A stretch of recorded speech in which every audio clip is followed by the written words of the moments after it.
আসসালামু আলাইকুম। Asian post নামে একটা অনলাইন পত্রিকা কয়েকদিন ধরে কাজ করতেছে বা কদিন আগে তারা আত্মপ্রকাশ করছে। সবারই প্রত্যাশা আকাঙ্ক্ষা আসলো তারা হলুদ সাংবাদিকতা করবে না, তারা বস্তুনিষ্ঠতা বজায় রাখবে, খালারে খালা সাদারে সাদা বলবে। সবার আকাঙ্ক্ষা, আমি ব্যক্তিগতভাবে আকাঙ্ক্ষা করছি বা প্রত্যাশা করছি। তো তারা দুই তিন দিন আগে একটা প্রতিবেদন প্রকাশ করছে হোটেল ইস্তাম্বুল মাসুদ সাইদি আল্লামা সাইদি হুজুরের ছেলে নিয়ে। তো হেডলাইনটা হলো এমন করছে তারা যে উনি টাকা বা হোটেলের যে শেয়ার হোল্ডারের সব টাকা উনি মারা দিয়েছে। যখন আমি ভিডিওটা দেখি তখনই আমার কাছে সন্দেহ হয়েছে, কারণ যার নামে তারা এই কাজটা বা এই নিউজটা প্রকাশ করতেছে তার মাধ্যমে এরকম কাজ হওয়ার কোনোদিন সম্ভব না। তো ওই সময় আমি ভাবছি যেটা উদ্দেশ্য প্রণোদিত, যেহেতু জামাত ইসলামের সাথে উনি জড়িত, তো ওনারে হেনস্থ করা বা মানহানি করার জন্য এরকম একটা প্ল্যানিং একটা অংশ। তো আজকে মাসুদ সাইদি উনি সময় বলছেন যে আমি দেশের বাইরে আছি, আমি আসার পরে বিষয়টা নিয়ে কথা বলবো আপনাদের সঙ্গে বা আপনাদের সামনে। তো ওই সময়টুকু তারা দিচ্ছে না, তারা ওনার ইজ্জত বা মানহানি যা করা সব করে নিচ্ছে। তো আজকে মাসুদ সাইদি নিজেই ওনার ফেসবুকে বা একটা অনলাইন পত্রিকায় আজকে সাক্ষাৎকার দিচ্ছেন। আপনি বলতেছেন এই বিস্তারিত শুনেন মন দেন। আসসালামু আলাইকুম। আজকে বিশেষ একটি কারণে আজকে আপনাদের সামনে আমি হাজির হয়েছি। আপনারা নিশ্চয়ই খেয়াল করেছেন আমাকে যে একটি অনলাইন পত্রিকা তারা ইস্তাম্বুলের হোটেল অ্যান্ড রিসোর্টকে জড়িয়ে কিছু অসত্য ভিত্তিহীন বানোয়া রিপোর্ট তৈরি করে দেশব্যাপী ছড়িয়ে দেওয়ার চেষ্টা করছে। সেখানে বিশাল একটি রিপোর্ট তারা প্রচার করেছে।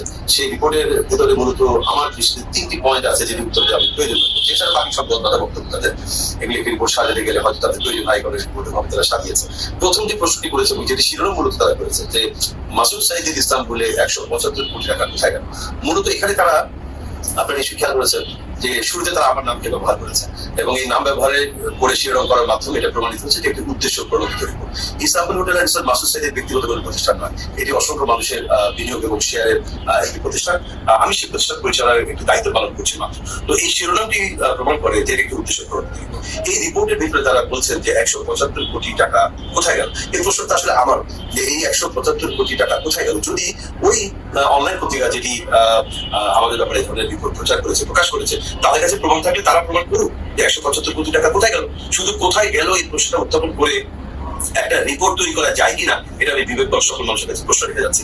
তাদের কাছে কোনো প্রমাণ নেই বলেই তারা একটা প্রমাণ ছুড়ে দিয়ে একটা অসত্য রিপোর্ট তারা প্রচার করেছে। তারপরেও আমি বলতে চাই আমার সম্মানিত বিনিয়োগকারী যারা আছেন তাদেরকে সবাইকে আশ্বস্ত করতে চাই যে আপনারা যেভাবে আমাদেরকে বিশ্বাস করে টাকা দিয়েছেন, আপনাদের কষ্টার্জিত টাকা আমাদের কাছে আমানত, বহুবার বলেছি সেই আমানতের টাকা আমরা জমিতে রেখেছি, আমরা ব্যাংকে ক্যাশ অবস্থায় আছে এবং কিছু টাকা আমরা আলাদা জমিতে বিনিয়োগ করেছি। কারণ আপনারা জানেন যে অতি সম্প্রতি বাংলাদেশে ব্যাংকিং জগতে একটা অস্থিরতা চলছে। সকল ব্যাংকগুলিতে, বিশেষ করে বাংলাদেশের বড় ব্যাংকগুলিতে অস্থিরতা চলছে। আমি সেই অস্থিরতা প্রসঙ্গে ব্যাখ্যা দিতে চাচ্ছি না। আমরা মানুষের টাকাগুলিকে সিকিউর রাখার জন্য, মানুষের টাকাগুলি যাতে তাদের আমানতটা যেন আমাদের কাছে সঠিকভাবে থাকে, তাদের টাকাগুলি যাতে নষ্ট না হয়ে যায়, যাতে কেউ এই যে ব্যাংক দখলকারী, ব্যাংক লুটপাটকারী যারা আছে তারা যাতে আমাদের টাকা, জনগণের টাকা নষ্ট করতে না পারে, এই টাকাগুলি আমরা জমিতে ইনভেস্ট করেছি। সুতরাং টাকা কোথায় গেল এই প্রশ্ন একটা অবান্তর প্রশ্ন। টাকা যেখানে ছিল টাকা সেখানেই আছে। তাহলে আপনি আপনার বিবেকটা প্রশ্ন করতে পারেন, এই এশিয়ান পোস্টও বাকি হলুদ মিডিয়ার সঙ্গে হাত মিলে গেল। আসলে বাংলাদেশে এমন কোনো মিডিয়া আমার দৃষ্টিকোণে নাই যে এখনও দেশ 100% বস্তুনিষ্ঠতা বা সাদা খালা হতে পারে। আপনি আপনার মতামতটা শেয়ার করতে পারেন ভিডিও কমেন্ট বক্সে। ধন্যবাদ।